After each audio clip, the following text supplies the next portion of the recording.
28 seconds. 27. 26. 25 seconds. 24. 23. 22 seconds. 21 seconds. 22 seconds. 19. 18. 17 seconds. 16. 15 seconds. 14. 13 seconds. 12. 11. 10 seconds. 9. 8.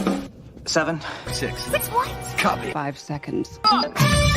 3, 2, 1.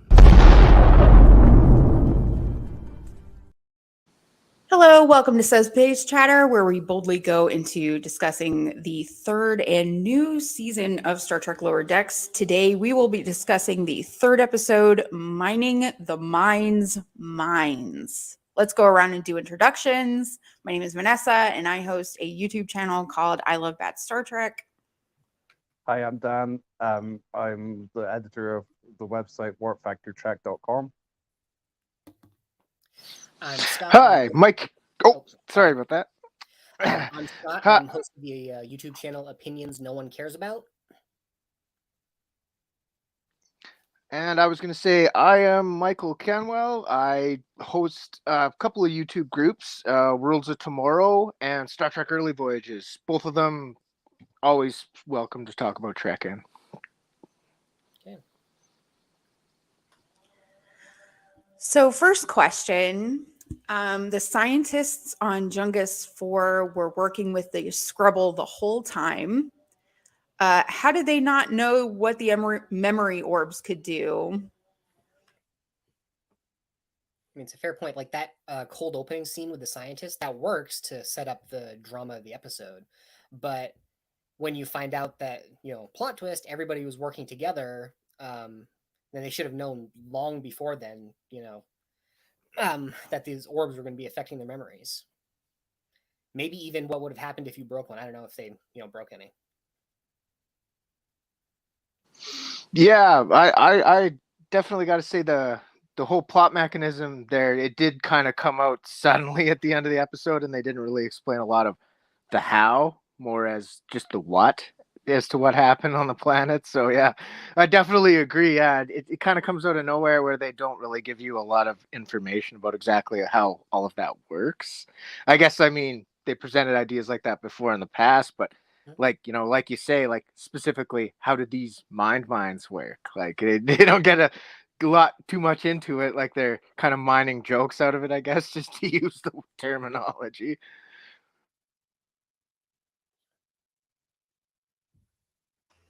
I think this calls back to like TOS episodes and TNG episodes where we have scientists in an outpost making a mess of things, having experiments go wrong, or they just completely lack basic observational skills or common sense. And Starfleet needs to come and rescue them.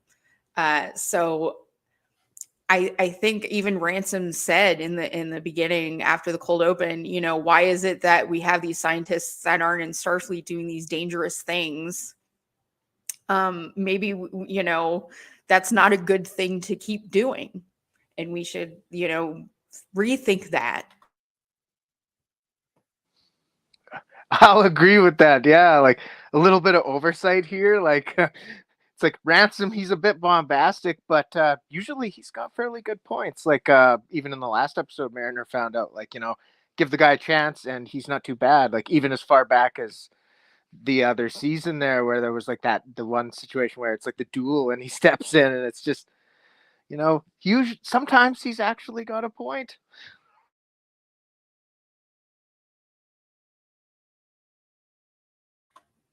What do you think, Dan? How do they not know the memory orbs did that? Well, I think it seemed to me like the question was simplifying the Federation scientists as like one collective group, and like they're not the Borg. So some could know and some could not. They're different people. So the folks on Jungus 4 were just not the best and the brightest. These are like C students, right? They're there to, kind of just get the job done, but not in a very good way. And it's fine because this place isn't that important, maybe. Yeah, maybe. That's kind of, yeah, like the Cerritos crew themselves. It's like, it's like, probably grades of scientists too. Yeah, yeah, just send in the cleanup team to do a little bit of backup, follow up research on what we did, what we found down there, or something with the first contact. It's like, maybe not the best research team. They're just kind of like jobbing it, I guess, maybe.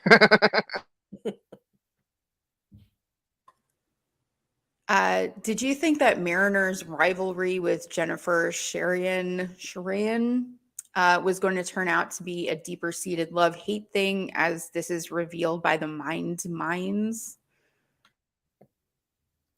was trying to say this episode's name is like a minefield.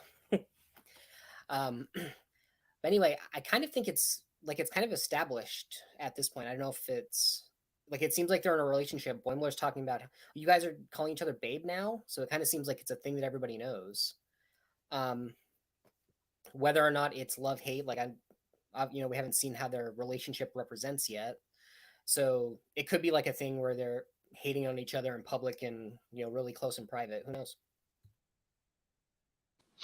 Yeah, I find it's really interesting how they're getting into paying off on like a couple of little hints they offered in the past there, where they were like kind of, which way does Mariner go with like relationships and what her attitude is about it. And I think it's like Brad's talking to her and he's asking her questions about it, and she's like, well, I don't know, there's some pretty cool guys, there's some pretty cool girls.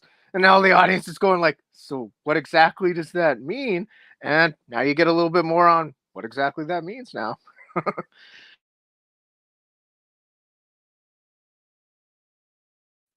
feel like, was there an episode where they covered that? Um, I can't remember the title.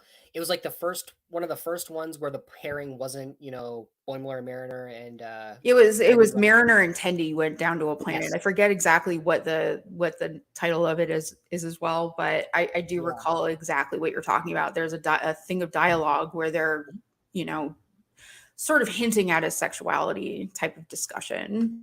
Yeah. Wasn't there also all the orgy scene or scenes last season as well? Yeah, that was another one. I was like, when I was saying like, yeah, they've kind of breadcrumbed this a little bit, but not a whole bunch. But like there's been indications that they're gonna talk more about what Mariner's like with other people, because you've seen a lot of the other crew members. Like, Rutherford was dating the Trill girl in the first episode, I think. I really liked that character. Barnes, just, I don't know, I wish they'd show more of her. She seems like a very confident member of the crew, where a lot of them are goof offs. She seems Yeah. like she's all business. When she shows up to do something, it's like, hey, look, it's Barnes. And it's like, why don't we see more of her? But yeah, with the thing with Jen too, though, like, yeah, it seems like they're building up secondary characters, and this one's kind of being used in a, like a, I guess in this as fantasy fodder in this one. So it's like, you're starting to wonder now, does Mariner have a thing for her? I guess they'll thread more of that later on as we go along in the show. I don't see. Oh, sorry. Yeah, go ahead. Oh, I was just going to say that I don't see Mariner having a relationship that isn't love hate. I don't see her having a relationship that kind of sits in the middle comfortably, where she just sort of like who they are and they just mutually respect each other. I don't see that at all. I really am worried about whoever she gets involved with, because she's so impulsive and so chaotic that it would just the way they wrote this character, I would just have a hard time seeing her relate to somebody emotionally, because she just does everything to avoid being vulnerable in any sort of palpable way. Yeah, I'll totally. Oh, sorry about that. No, I was gonna say, yeah, I totally agree. Like she is like a devil may care type person, and even her friends get burned by her sometimes. So if you're even closer, who knows where that goes if you get involved with her and things go sour. Or I was thinking like about her relationship with her mom, for example, and they're they're close in a familial way. But you don't really see her being like that emotional with her mom, I would say. That is true. But as well, I was remembering how the Andorians have, I think it's 4 genders in the novels, which doesn't seem to have a sort of a bearing in canon. Still to get established. Yeah, it's true. They don't really give you a whole bunch on Andorian culture, like a bit in Enterprise, but like yeah, here it just seems like they produce Jen as like a secondary character, and they haven't really offered too much insight into what she is, more who she is. It seems to be what's kind of key to what they're using her for in the plot at the moment. And apparently she's a werewolf. I mean, I think that's just a component for me that's missing from Lower Decks, is like having a certain type of alien sort of gives you an opportunity to have a window into their culture. And I don't really see them doing that with this very much. Like with Tendi, we sort of got a little bit of I'm not your typical Orion kind of thing, but not too much more than that. They've kind of just like, okay, we've done it, now we can move on. Yeah, I felt sort of Yeah. the same way with when they introduced the new security officer, the sort of Dormont guy. There was like they played a little bit with the way that they speak, but I was hoping for a bit more, like, to see like their some more of their culture explored, which you didn't really get much of. And I think they kind of do it with Shax when they had the little bit of dirge, but again, it's just sort of sprinkled for flavor to say, yeah, this is Star Trek, but it's very superficial to me. Is Shran an adaptation over the centuries of Shran? Are they related? I really hope so. Maybe. I hope so. Oh my gosh, Shran is, if Jeffrey Combs, has Jeffrey Combs come on to Lower Decks yet? Because Yeah. I would suspect that he has. Yeah, he's the voice of the computer, evil computer in that one episode. Yeah. You will serve me. No, all you can do is turn the lights on and off over there, actually. So I hope he shows up as Shran, because he's one of my favorite characters of Trek of all time. So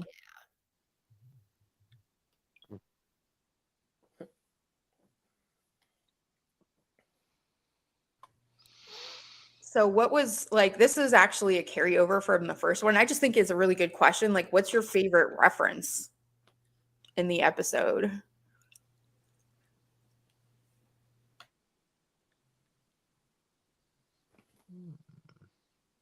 Because for me, because for me, like, the Klingon clowns were sort of very thaw to me. You know how like the whole episode was predicated on like people's thoughts coming to life. It's a very TOS TNG Voyager thing, but like the clowns in particular just is very thaw. And I don't even like that episode, but I just like that reference. Right? I like that Kukulkan returning from the animated series. Oh yeah. Yeah, I forgot about that. I forgot. That made me laugh so hard. I'm like, hey, wait, it's that friggin' crazy dragon. I loved that Boimler's nightmare was clearly the raisin. But like the sentient raisin with tentacles. I think I felt like it lent like a little more weight to the vineyard scene in the first episode. It's like, oh, maybe if he's got raisins in his nightmares, maybe that's why he hates working at the vineyard so much. Yeah, it's this rage against the raisins too. Why he misses all the innuendo floating around him too. Probably Right. he's just so enraged about the raisin picking. He just could care less about girls being into him. You pick grapes. You make raisins are made. You pick the grapes.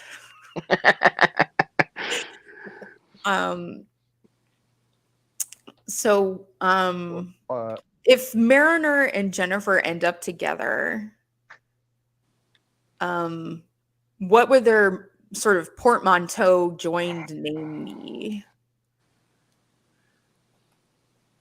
It's got to be Beckifer. It just makes me think of the media cycle right now with the Jennifer Lopez together with Affleck again. Benifer, Beckifer, works. I think I like Madifer. Yeah, that works. That's what I was thinking too. Sure. And regarding the last question, I was like, can we please give an honorable shout out to the Borg snake? Right? Yeah. Yeah, there was a lot of mashup nightmares going on there.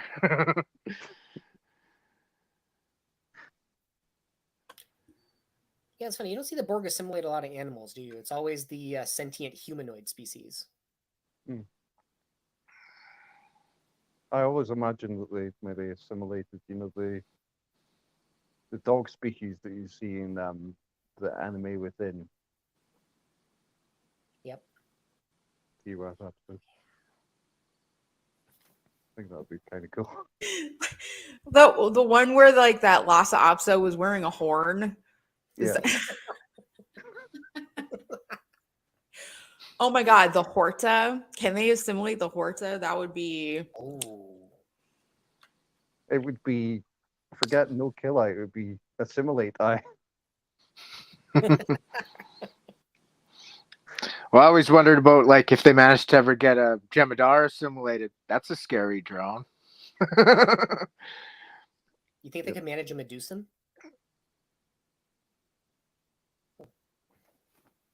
Yeah, I don't know about that one. Non-corporeal, more or less. And yeah, and they might go crazy, like looking at it directly at it.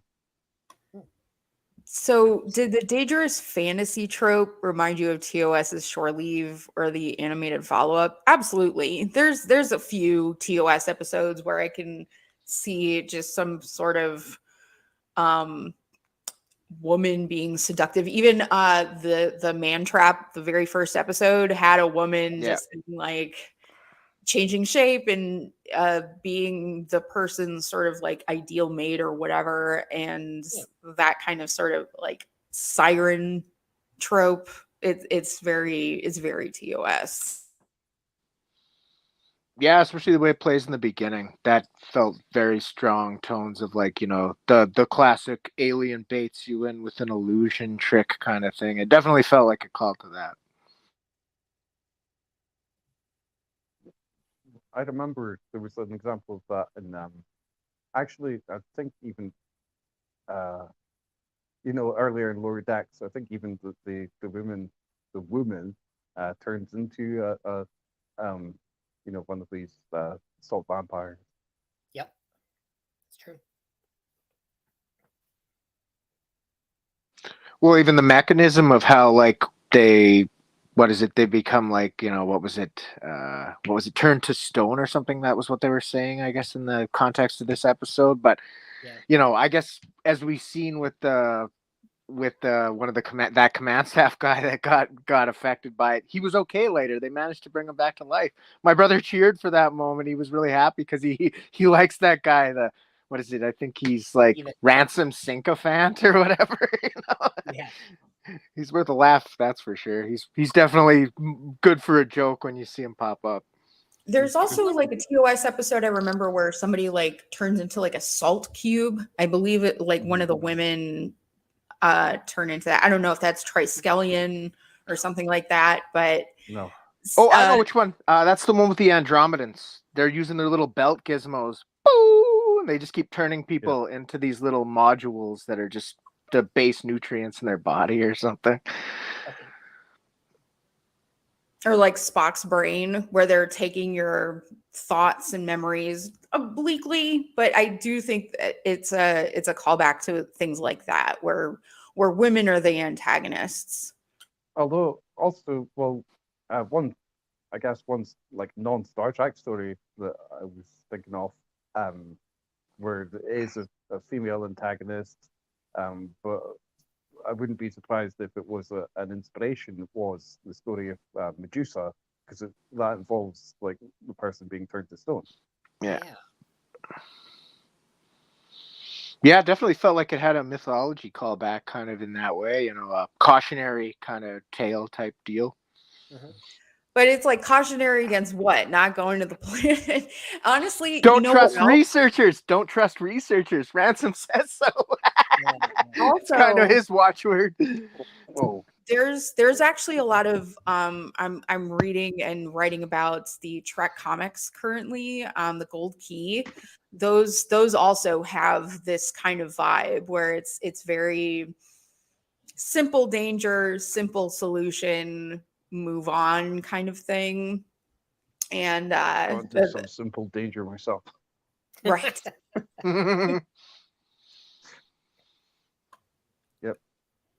What are some of the things you think the other characters who are in Trek but not in Lower Decks might be dreaming about or having nightmares about? Like, yeah. I think Cisco's dreaming about playing for the Braves. Geordie's fantasy, a steady girlfriend. Is it Leah Brahms? Ooh. No, that was just a fantasy. And when he met the real one, she bitch smacked him sideways. You're in love with a lie, buddy. That's a harsh episode, that follow-up one. You're like, hey, he's gonna meet her, and then it's like, oh, I guess she's not what he thought. Yeah. I mean, it was just a computer simulation of a person that Yeah. you know, that it's like a parasocial relationship. It's very one-sided and very like focused on a rendering of a person. So Yeah, exactly.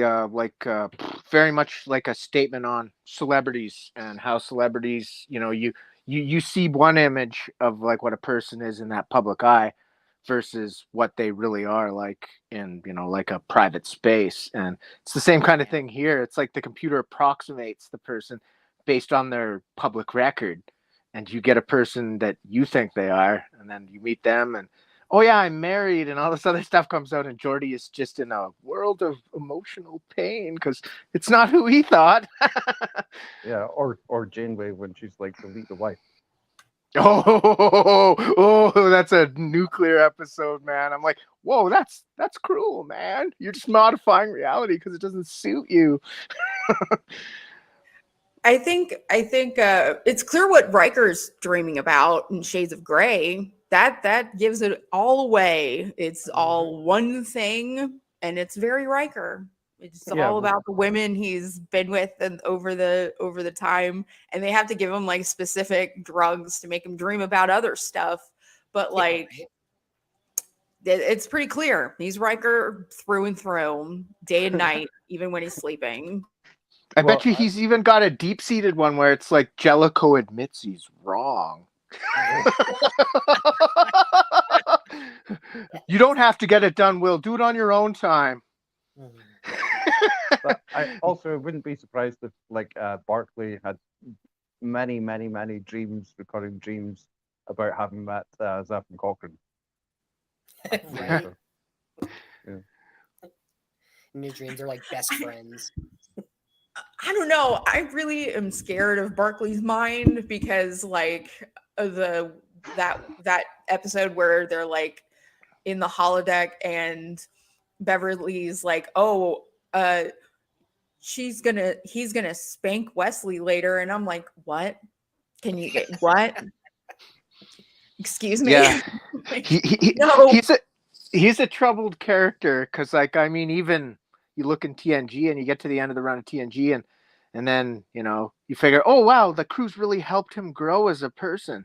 And then he comes back in Voyager and you find out he's just falling into his old problems all over again. I'm obsessed with holodeck characters. It's like Deanna's just like rolling her eyes and shaking her head nonstop dealing with them in those Voyager episodes she pops up in with them.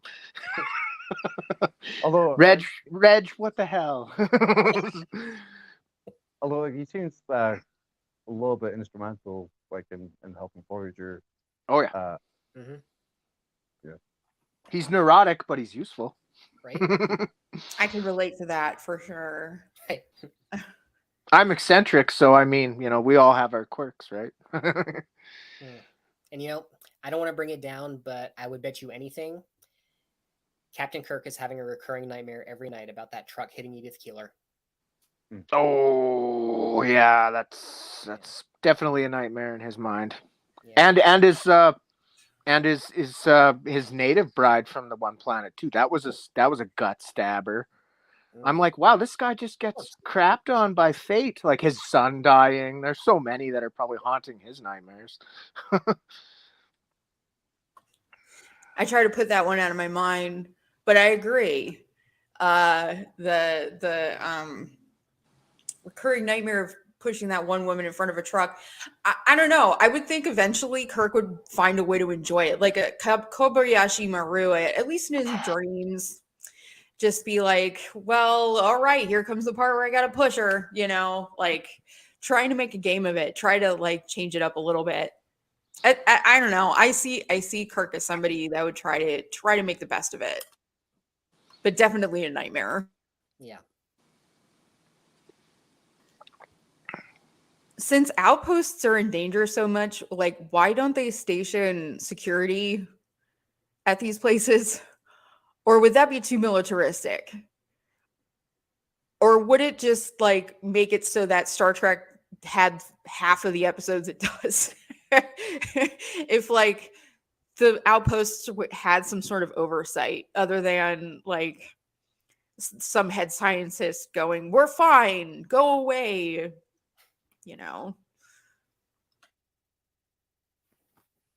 Well, it definitely feels like, a lot of times in the setup for, episodes of Star Trek, any of them across the board, like more oversight or maybe having some kind of, Starfleet presence in addition to like some kind of civilian component might not be a bad idea because they're trained in crisis responses. So, but at the same time, it's like that's not going to work setting up a plot line either. So I guess you got to have that mechanism of, oh yeah, they were a little ignorant on this go around, so something went off the rails.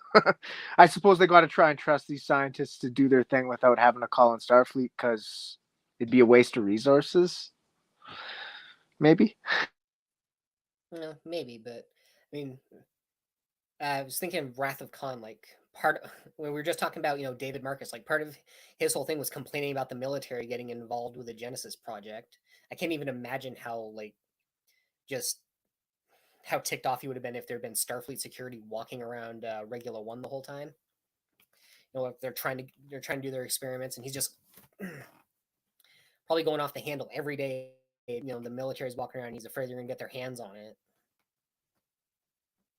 You're not wrong about it. I mean, like Oppenheimer with the project with the bomb back in the 40s in like real life history. I mean, you're going to worry about it when soldiers are walking around. Will they turn our research into something horrible?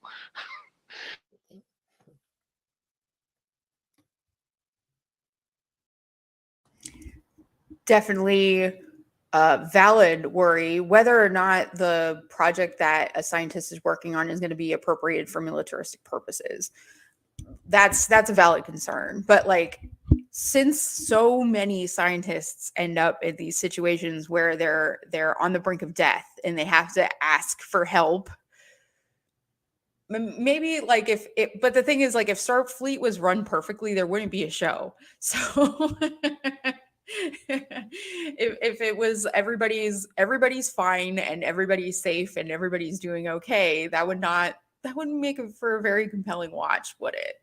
I also was thinking about like the trope of like you're the only ship in the quadrant or the only ship in the area, and I was I remembered like noticing that's even in the Wrath of Khan as well. Right? You're Starfleet. You have a fleet. You can't be the only ship in the quadrant. Oh my God, they beat that horse to death in the movies so often. And even with big episodes, you're wondering, like, wait a minute here. Like, best of both worlds. It's like, yeah, they sent out some drones and we managed to scrape up 40 ships. It's like, but you could probably get more, couldn't you? And then the scale issues really come home to roost when you see DS9 and then you see hundreds of vessels and fleets later and you're like, wait a second here. It's definitely it's a sliding trope that gets out of control sometimes and you kind of wonder, no, there could have been a better response for this, couldn't there have? But story logic sometimes just takes over. Mm-hmm. And speaking of another trope, the red shirt ensign. Because I mean, what was happening on these scientific outposts usually? Beam down, and the first people to go would be the security. So I think that might have something to do with it. Like, you're losing your security guys as soon as you come here, so why would you want to have them here anyway? I just remember, like, in the man trap, it was like as soon as somebody went outside, you knew they're gonna die. They're going to die. Or like in The Children Shall Lead, Kirk literally beams out 2 men into the vacuum of space. Just that's it. Like it's really it's just funny how like quickly go through them in TOS, and it's funny that they sort of like brought that back, that like especially dispensable red shirt.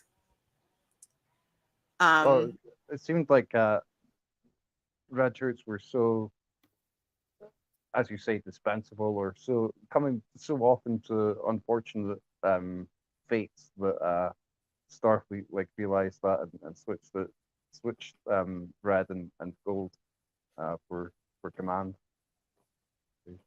in the uniform color. I always felt bad for them guys, man. I huge fan of TOS, and you're watching an episode, and it's like it's like main cast name, some other guy, and you're just like, oh, some other guy's dead. Yeah. Just like every time, you're just like, yeah, it's like me, Spock, Dr. McCoy, and Ensign Jim Jam. It's like, oh, he's dead. It's just like. So like just unless they had a rank, I was just going to add that as an addendum. Unless they had a rank, if it was a lieutenant or something, they're like, oh, maybe they're important to the subject material in the episode. They might live a little longer. Mm-hmm. So towards the end, the woman from the other ship sort of gives this spiel about how others in Starfleet view them, and it was very clearly meta commentary about how the audience sees Lower Decks. Do you agree with that meta commentary, using Starfleet as an analog for the audience towards the end, about how like not all of Starfleet has heard about them, that they get Boimler wrong, that certain characters are lovable in their own way? Like, does that resonate? Does that resonate with others? It makes sense in context because the Cerritos is like really the only Cali class ship we know a lot about, because they're the focus of the episode, or not the episode, focus of the series. Well, the episode as well, I guess. Well, yeah. Well, actually, I thought it was really interesting the way they did go into that, and I really like the show, and it tends to be kind of considered a bit of an underdog show in terms of like what's come out lately with the the bracket of shows we've been given, and I gravitated to it pretty early because Star Trek Discovery and Star Trek Picard, they had a low level of appeal to me. This came on, and I was like, hey, this is really good. And I watched that, and then I tried Strange New Worlds, and that really got the ball rolling. And I'm like, wow, I'm back with this stuff now. I'm into these. Where the other ones, I've never been big on J.J. Abrams or Bad Robot, and that's where Kurtzman came from. So a lot of his television methodology was in a lot of this. But then when they moved on to these shows, it was a little bit of a different thing. And Mike McMahon, who came from Rick and Morty, has a good background in animation. So he's got this good sense of timing with the humor. And, it was good to see this show kind of find its niche. It might not be everybody's niche, but I like it. And I did like the way that it did that. It talked about it kind of in that sense. And it was similar to how Boimler talked about TNG and like that era of Star Trek, the 90s era of Star Trek, versus some of the stuff that's come out lately, and the way they were doing kind of like a meta comparison of that, where he's like, Starfleet doesn't always have to be gun battles and high adventure. Sometimes it's like the slower moments where you're doing science or diplomacy or something, or enjoying culture on the ship. And it's like here again, it's the same thing. It's like, our show's doing something different, but people like it, and this, you know, the way they're saying it through the story was really neat. That was a really interesting use of the, you know, the plot to kind of, like you say, express that concept. Yeah.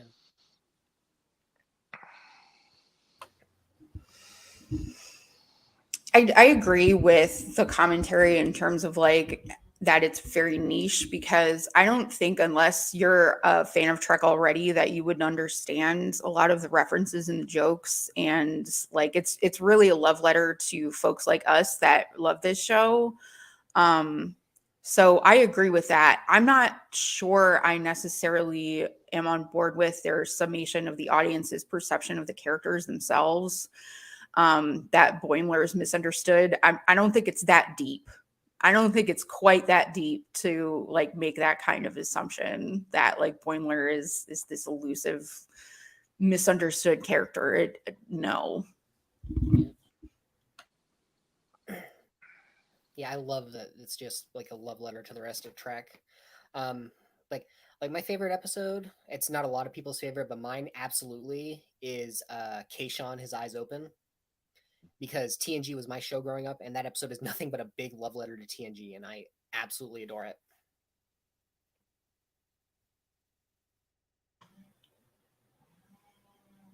Do you agree with that, Dan? That like what they were saying? I was Oh, you, remembering back to like how the series started, and I was thinking, you know, like Boimler has the monologue where he says talks about how it's so cool to be going on first contact missions and stuff like that, and then he's like, the screen stops, and he's like, "But we don't do that. We're a bit different." That was great. So second contact. Do that. so does Lower Decks live in the same moral world as the rest of Trek? Absolutely. I totally buy this as being, this is the closest thing you've got to a post Voyager TV show right now. And I'm rolling with it. Like you were talking about how the Easter eggs and people who are into Trek would like this a lot. And my brother, he declares it is his favorite new Star Trek show, hands down. Like I disagree with him. I'm like, no, I like Strange New Worlds better. He's like, no, man, this one's the best. And it's like, hey, whatever. That's what we do as Star Trek people. We complain, my show's the best show. No, my show's the best show. But it's like harmless disagreement. But at the same time, yeah, like the references and the way it calls back all across the whole spectrum of Star Trek from like the 60s all the way up to just prior to this show coming out. Like the way McMahon minds this, like, you know, IP for jokes, he does a great job with it, and I will fully credit him for that. Yeah, I think yeah, it's not so much about like, I'm sorry, I just wanted to clarify something real quick. Mm-hmm. It's not so much like whether it's making the same references or if it's like, you know, looks or feels or makes jokes at Trek's expense. It's more like, do the characters and the philosophy of the show itself align with the rest of Trek? I just wanted to clarify that, not to, you know, disagree with what you're saying. I agree with what you're saying. Oh yeah. Oh no, that's fine. I mean, it's you something you've got to actually check at the door is that this is a satire, so it operates in a satirical way. So you've got to remember satire is, you know, that's a form of comedy where it's like you got to kind of take it with a grain of salt because it's satirical. It's making jokes, but they're, you know, they're great jokes because it takes you right into the lore. Like I think I was on a Star Trek group. I was combing a Facebook feed one day there, and it was some guy was talking about how his daughter could absolutely not get into these newer shows. He showed her that animation. She was asking all kinds of questions. What are, you know, like, what is this technology? What is this race? And the show presents it through a joke lens, like jokingly, but like it's still kind of relevant to the mainline Star Trek. You just got to remember that they're having a little bit of fun with it. Like, I mean, you know, the whole, you know, second contact is a play off of first contact and so on and so forth. It's, you know, I think it's got enough of Star Trek's lore installed into it, but at the same time, they're definitely spicing it up with a satirical edge for the sake of humor, which is, I think, the whole point that Mike McMahon's got with it. Like, I'm gonna make a joke, kind of stick my tongue in my cheek a little bit here, but this is still Star Trek. That's what he's trying to tell. I think that's the way he wants to talk to the audience. I don't know if everybody follows with that. Some people just, oh, I don't like it. It's not funny. And it's like, but it is funny if you understand why it's funny. But I guess, hey, it's not for everybody. You know, variety's the spice of life. Some people like one thing, some people don't. Yeah, it's clearly geared as a comedy. I don't know if it's just me not being able to remember right now, but I don't think they've had to deal with any major moral or ethical dilemmas because as the show is structured, it does tend to play towards a joke. But I think if they did, they would absolutely be able to handle it. Because yeah, it's Star Trek. Yeah, well, that's like the Carol Freeman arrest. I thought that was going to have some big consequences. And then the show does what the show does best. Look, we're going to play it off with a laugh, you know? They're so busy trying to save them. And turns out that the wheels of Starfleet just turn as they usually do. And, you know, my brother he was blown away. Morgan Batesman's secret mission. And my brother's like, why don't they do an animation about Bateman and like his crew and the, like, you know, fish out of water in the like, you know, in the modern age of Star Trek now. And then this reference pops up in the episode. I watched it prior to showing him and I was just laughing so hard. I'm like, wow, that's exactly what he wants. Morgan Bates in animation. So the way it draws on the franchise and makes a joke for it. I mean, seems to work pretty good that way sometimes. Because me personally, I could not disagree more. I think this show that this episode in particular is emblematic of it being exactly the mirror image, I think, of what Star Trek stands for.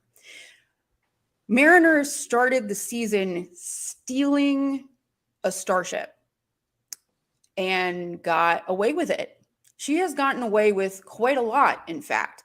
In this very episode, she actually tells somebody something untrue, which results in them turning into stone. That would be a job-losing offense in other Star Trek episodes, in other Star Trek franchises, unless we're talking about Voyager, where B'Elanna Torres actually assaults somebody and gets promoted. But overall, and the crew says, you know, oh, your shenanigans, we actually think they're cool. So it's actually the show writing a permission slip to itself for the amoral things that it constantly does. So I actually, as a Trekkie, was offended by this episode's philosophy. But look at TOS. TOS. Kirk breaks the rules all the time. It's not about his Maverick methodology. He gets away with it. Not nearly to the extent that folks believe. I think. Oh yeah, it's much more regulation than folks think. But Mariner in particular, but most of Lower Decks, and especially in this specific episode, trades consequences for jokes. And that to me makes it extremely forgettable and not in the same moral world as the rest of Trek. I would rather have characters develop through their mistakes. That's sort of what Star Trek is. There's also like a point, a sort of moral takeaway with most of Trek. This episode, this specific one, doesn't at all. Well, you don't even need to convert me on that. I find Mariner to be an absolute great of a character most of the time. I can't stand the way she doesn't face consequences. Last episode was nice. She was trying to actually play by the rules and do things right, and had to cut short her like impulsive skydive to run back and say, hey, Ransom, let's do it the right way. Because, you know, she's always so up her own butt with her like sense of I'm the hero and this, and it's just, I don't know. She's the farthest away from being my favorite character. My favorite character is Tendi, and she's trying to do things right most of the time. See, Tendi is sort of like an anomaly because she's actually attempting to do right by her career, by the crew, by everyone around her, and is sort of like the anti-Mariner in that respect. But like, and so to me, she's almost like in a different show than everybody else. I find her and Rutherford to be productive characters. They can do something constructive in the course of an episode, and you can still have a joke running for them. There's an interesting comment that's come through. We have a comment here. Not being accountable to the degree expected for an offense is something that has been part of all Trek series. Like, but to the degree that this has been the whole time, just the ends justify the means every time, unless they're trying to do like a long game critique of Michael Burnham's character. I don't think that's happening though. I think they're just like, well, it's a cartoon, so we can kind of get away with doing things that are like wacky, but it makes it forgettable to me. Well, what do you think, Dan? I thought it was really interesting social commentary, actually, in this episode, and I think it's really relevant to modern times as well, because like it shows you, like I can't really remember. I'm sure there will be other times. I'm not remembering at present, but I thought it was good that it showed you that like conspiracies do actually happen, and like and like if you like a conspiracy theorist, so-called conspiracy theorist, who often like said, "Oh no," the reaction is, "Oh no, conspiracies don't actually happen," but they do actually they have actually happened in history and stuff like that. Maybe they're not as common as some people seem to believe, but it doesn't stop the fact that they have actually happened in history, and that they have been small scale. It seems, at least, and they do seem to be quite small scale in this episode as well. I was remembering, like, obviously, Conspiracy, the Next Generation episode, and thinking like this episode is, I prefer like the way that it shows you the conspiracy happening. Both examples show like members of the Federation conspiring, but in this one shows you that you don't need to be like under an external influence, like in the case of conspiracy, under the influence of some alien being infesting the back of your neck and stuff like that. Yeah. People, humans, and well, he's not a human in this episode, but people do go along with conspiracy from time to time. Yeah, well, that's like the poster behind me here, like Star Trek 6. Yeah, Starfleet exactly, officers are fully complicit in a conspiracy with the Klingons, and the Klingons themselves are conspiring against their government as well. And on both sides of the fence, those people are free will.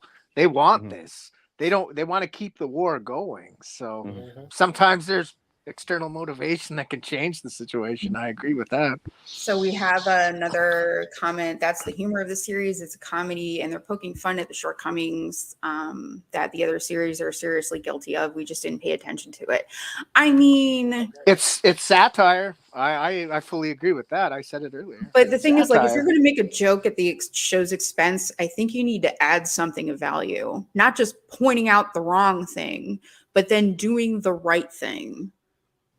That could be a golden opportunity to sort of be corrective about the things that the show has gotten wrong, but that would take developing the characters and not having everything just be status quo. Oh, we're just on a silly adventure again, and yeah, I think the show has a lot more potential.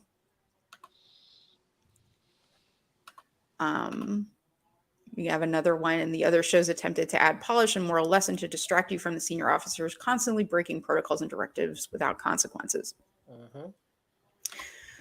I mean, do they though? I think they're wrong. I think they're wrong because, like, I was talking about chain of command earlier. I think I mentioned a joke about Jellicoe.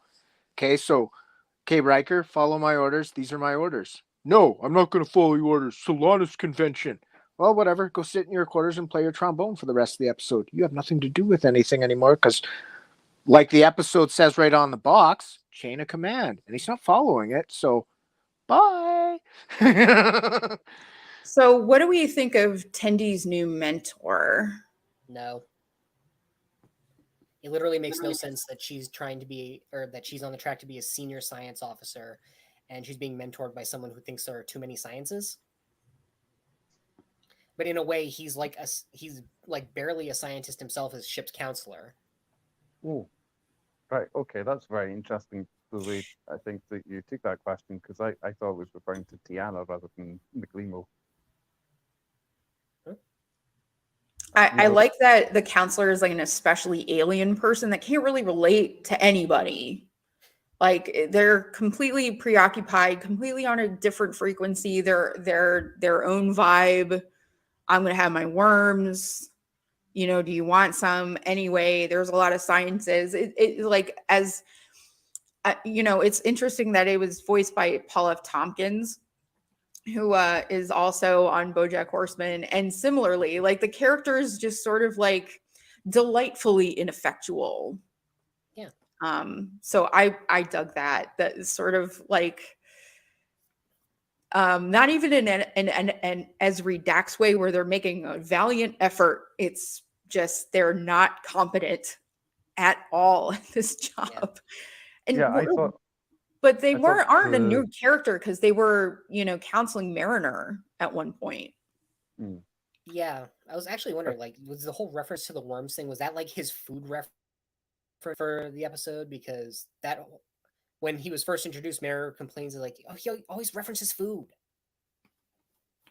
I thought the doctor, the Cation doctor Tiana, was made for a much more effective supervisor or whatever, you know, helper than the counselor of McLeemo. Yeah. Yeah. Oh yeah. I loved the doctor. She is great. She's always coming in with those heavy cusses, and she gets the censor bleeps, and I'm laughing every scene that Kaitan doctor's in because she's hilarious. She is I see her as savagely. Yeah. See, there you go. You're doing it perfect right there, calling it like that. Because Dr. McCoy is my favorite Star Trek character of all time. So the same kind of acerbic edge, you know, like I've got a bit of acid in me every day. It's like, you know, they're passionate, but you know, don't piss them off either. Or Yeah, but the reason but the reason Bones would get angry was because he wasn't allowed to do his job. You know, that's why he slapped a pregnant woman. That's why he, you know, would yell at people, is because he's like, I'm going to do my job whether you want me to or not. But like she's angry because she's just a sort of like Tomcat type of character. She also reminds me of Pulaski. Oh, the bad Dr. McCoy knockoff. I hated that character. I love that character. She just needs to put in a box. Awful. I was happy when she was gone. The joke from LA Law was like she walked in, fell in an elevator shaft on that show. She needed to go down a turbo shaft on this on Star Trek because go away, lady. I just didn't care for her like data. It's data, lady. The P word. Pulaski. Oh. That makes perfect sense. Now it makes perfect sense. Yes. That was great. The P word. Oh, Vanessa, you're you're muted. mute. Vanessa, you're muted. So this is like the third episode, and it's another where we have like a referential character. First, we have Zephram Cochrane in the premiere, and then Martok in the second episode, and now Leah Brahms in this episode. Are we seeing too many illusory versions of legacy characters? This version of Leah Brahms, like I'm okay with it, with her being around, but first, her being a fantasy for every engineer unilaterally is very bizarre choice. Second, Leah Brahms is not a seductive person. She's not, I guess, because they had to amp it up because the point is to have somebody touch them. So they changed Leah to have this characterization. But it's like, it bothers me a little bit. It's a little sexist to say, you know, Leah Brahms would dovetail into this sort of like seductress thing, because no, she's just a person who is a scientist. That's it. Yeah, I suppose it's a matter of, I guess, of whether or not it makes sense. Because I mean, if they've turned Bozeman into a tourist attraction in the first one, then yeah, you're gonna see Zephram Cochrane. And if if you have an engineer fantasy, sure, Leah Brahms is an okay choice. They didn't necessarily have to have Martok in, like they didn't have to be playing Batless and Binox in the last episode. But I was glad they did, because it's J.G. Hertzler. Why not? Mm-hmm. But yeah, if it fits the story, I don't mind seeing a few more legacy characters. Yeah, the first two worked really good for me. I really loved Cromwell popping up when they went to the like Phoenix launch site, and the Klingon D&D joke was great. But here, I guess it wasn't necessary. It was handled okay, but like you say, maybe kind of out of character for like who she is. I guess maybe the fantasy rocks or whatever, the mines were using it as an avatar to get what it wanted. So well, of maybe course. it wasn't. And the thing is, like, so it was playing with her character. Rutherford to me seemed to be retconned a little bit. I don't see Rutherford quite so easily, that like, oh, a woman. Like, I don't see him being that way. So it was a little out of character in general. But Tavana says, after being around engineers in several fields, the trope is sourced from reality. Maybe my dad's an engineer. He doesn't do that. So I don't know. Your dad's an engineer. Does he imagine Leah Brahms as well? No. Okay. I don't think he knows. No, not his type. But yeah, maybe Lana. It's interesting you said Martok was like a D&D sort of thing. I guess you could look at that, but like it was a real callback to me for the Klingon Adventure VHS game, which I was thinking like it would have been great if they'd had Robert O'Reilly in that, but at least like Gowron's referred to, even though like in the Klingon Adventure VHS tape, it is the main character, Klingon character that you see is played by Robert O'Reilly, but it's not Gowron that he's playing. It's a similar character. But yeah, I just thought as well, like it seems like so many times, like 3 times in a row, we've seen returning characters that I guess we know and love, and like I'd love to see like at least someone come back soon that you actually see in the flesh, sort of thing. We'll always have Tom Paris type of thing.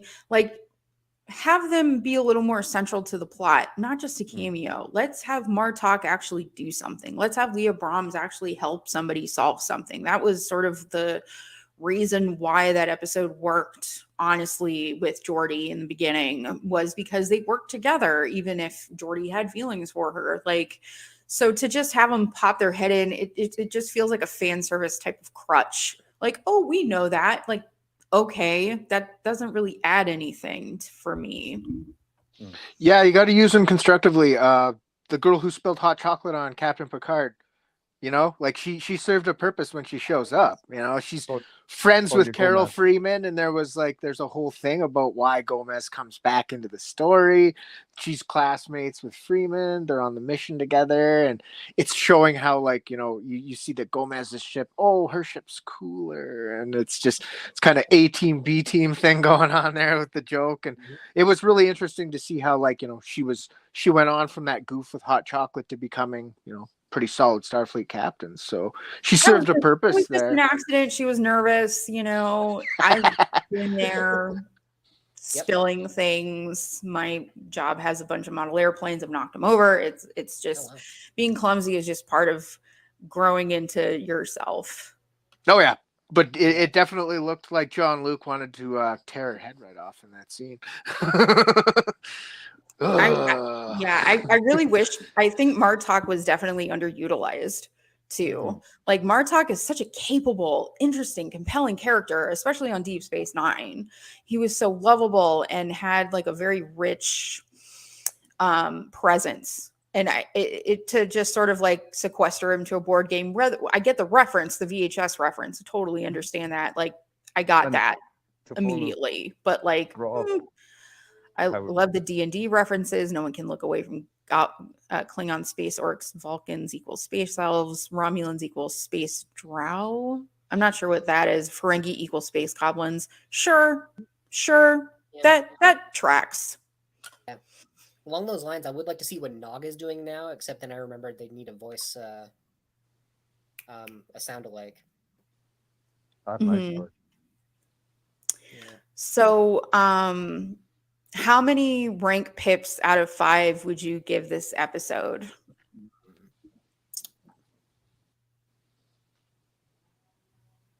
I would give it a 2 personally. I think this had much less of a satisfying takeaway than other Lower Decks episodes. I think it's sort of it just the jokes weren't as funny to me. Like that to me usually saves a Lower Decks episode from sliding into something not enjoyable, but it just didn't hit like the other ones do. I'd probably say a 3 personally. It kind of middle of the road. It wasn't horrible, but also wasn't necessarily the most standout episode I've seen of this show so far. So yeah, I'd probably give it about a middle rank with it, because I don't know, the ending kind of comes up abruptly, and you're just the way it's building up, you don't see the ending coming so quick. But then I guess there's a bit of a Deus Ex Machina with like the whole thing in the conference room that kind of wraps things up real snappy. So that's very TNG to sort of like take the last 2 minutes to be like, hey, we have a plot, guys. Well, Yeah, I'd give it I'd agree with 2.5. you, Vanessa. Oh, sorry. Go on, Dan. Sorry. I was just saying I'd give it 2.5. That's it. What were you saying, Scott? Give it a 2. Leading up to this, we were talking about how Tendi was underutilized in the last 2 episodes. And then we have this one come along where she's actually doing something, because we're finding out what she's doing to become a senior science officer. And then she doesn't really do anything besides break open a rock, and that's really only to serve the A plot. That rock winds up being fought over by a couple of captains, which just seems like unnecessary filler. And the A plot is engaging enough and it's interesting. But for me, like, I was one with the question about how, why the scientists don't understand what the memory orbs do. And that took away from it a little bit for me. But really, it was just like, they're obviously trying to do 2 plots, but one was way overshadowing the other. And that brought it way down. So yeah, 2 pips. Tavana has given it 3, not good, not bad, but they should be up to 4 and up by now, I would think. Compelling point. That's what I'm missing in this series. An impactful episode, memorable, like something where you walk away and go, wow, that was really good. Like, I haven't really experienced that yet with this series, especially this season. So I hope that's to come. Honestly, I have hope. We hope you, our viewers, have enjoyed it. Let us know in the comment section what you thought about this new Lower Decks episode. Please remember to like and subscribe to the video, and we'll see you next time. Trek you later.